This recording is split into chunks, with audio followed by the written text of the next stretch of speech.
Hi friends, എല്ലാവർക്കും വൈഷ്ണവി വ്ളോഗ്സിലേക്ക് സ്വാഗതം. നമ്മളിന്ന് കുട്ടൂസിനെ കുളിപ്പിക്കാൻ പോവുകയാണ്. അപ്പോൾ എങ്ങനെയാണ് കുട്ടൂസിനെ കുളിപ്പിക്കാൻ നോക്കാം.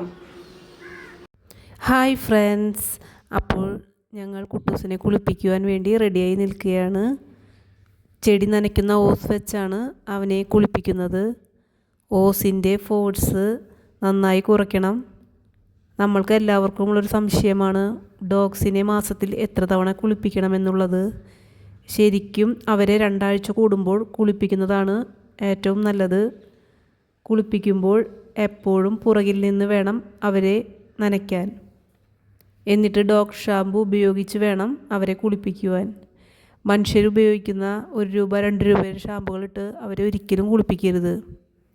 കുട്ടൂസിനെ സ്വേന എന്ന ഷാമ്പു ഉപയോഗിച്ചാണ് കുളിപ്പിക്കുന്നത്. അത് ഓറഞ്ച് ഫ്ലേവറാണ്, നല്ല മണമുള്ള ഷാമ്പുവാണ്. ഒരു കാര്യം പ്രത്യേകം ശ്രദ്ധിക്കണം, കുളിപ്പിക്കുമ്പോൾ അവരുടെ ചെവിയിൽ വെള്ളം പോകാതെ നോക്കണം. കാരണം ചെവിയിൽ വെള്ളം പോയാൽ അവർക്ക് ഇൻഫെക്ഷൻ വരാൻ സാധ്യതയുണ്ട്. ഇൻഫെക്ഷൻ വന്നാൽ ചെവി പഴുപ്പുണ്ടാകും. ഷാമ്പു പതപ്പിച്ച് 5 മിനിറ്റ് വരെ അവരെ നിർത്തണം. 5 മിനിറ്റ് ബോഡിയിൽ തേച്ച് പിടിപ്പിച്ച് മസാജ് ചെയ്യണം. എന്നാലേ ഷാമ്പു അവരുടെ ശരീരത്തിൽ ഫലപ്രദമാവുകയുള്ളൂ. 5 മിനിറ്റിന് ശേഷം ഫോഴ്സ് കുറച്ചിട്ട് ഓസിലെ വെള്ളം ഉപയോഗിച്ച് നല്ല രീതിയിൽ കഴുകി ഫുൾ ഷാമ്പു കളയണം. ഒരു കാരണവശാലും ഷാമ്പുവിൻ്റെ അംശം അവരുടെ ശരീരത്തിൽ ഇരിക്കാൻ പാടുള്ളതല്ല.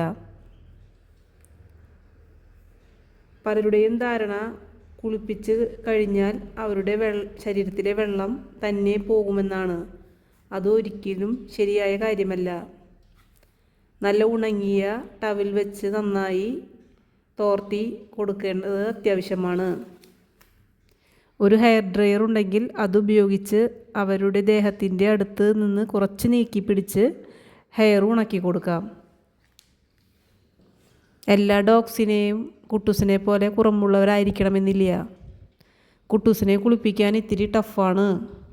ഒരു 2 ആളെങ്കിലും വേണ്ടിവരും അവനെ കുളിപ്പിക്കാൻ. അവൻ ഇത്തിരി സെൻസിറ്റീവാണ്. എന്ത് വസ്തുവും അവൻ കിട്ടിക്കഴിഞ്ഞാൽ അവൻ മേടിച്ച് അത് നാശമാക്കി നമ്മുടെ കയ്യിൽ തരും. ഇപ്പോൾ തന്നെ ടവലിൻ്റെ അവസ്ഥ കണ്ടില്ലേ. കുളിപ്പിച്ച് കഴിഞ്ഞാൽ അവർക്ക് എന്തെങ്കിലും ഭക്ഷണം കൊടുക്കണം. അത് അവർക്ക് നല്ലതാണ്. പൂർണ്ണമായും വെള്ളം തോർത്തി കളഞ്ഞതിന് ശേഷം അവരുടെ ശരീരത്തിൽ ലേശം ഉണങ്ങിയ ശേഷം അവരുടെ ശരീരത്തിൽ പൗഡർ ഇട്ട് കൊടുക്കുക. കുട്ടൂസിന് ടിക്ടോക്സിൻ്റെ പൗഡറാണ് ഇട്ട് കൊടുക്കുന്നത്. അത് ഡോഗ്സിൻ്റെ ശരീരത്തിലെ തെള്ള് പറന്നു പോകാൻ സഹായിക്കുന്നു. അത് ശരീരത്തിൽ ഫുള്ളായിട്ട് ഇട്ട് കൊടുക്കുന്നത് നല്ലതാണ്. പൗഡർ ഇട്ട് കൊടുത്തതിന് ശേഷം ഒരു ചീർപ്പ് ഉപയോഗിച്ച് കോംബ് ചെയ്ത് കൊടുക്കുക. കോംബ് ചെയ്ത് കൊടുക്കുമ്പോൾ ബോഡിയിൽ നന്നായി ഇറക്കി കോംബ് ചെയ്യുക.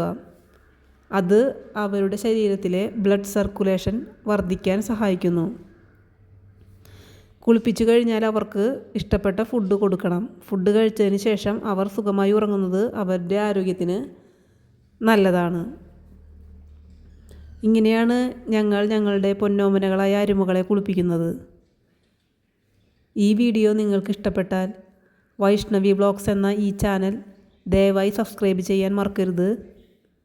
ലൈക്കും ഷെയറും ചെയ്യണം കേട്ടോ. ഓക്കെ.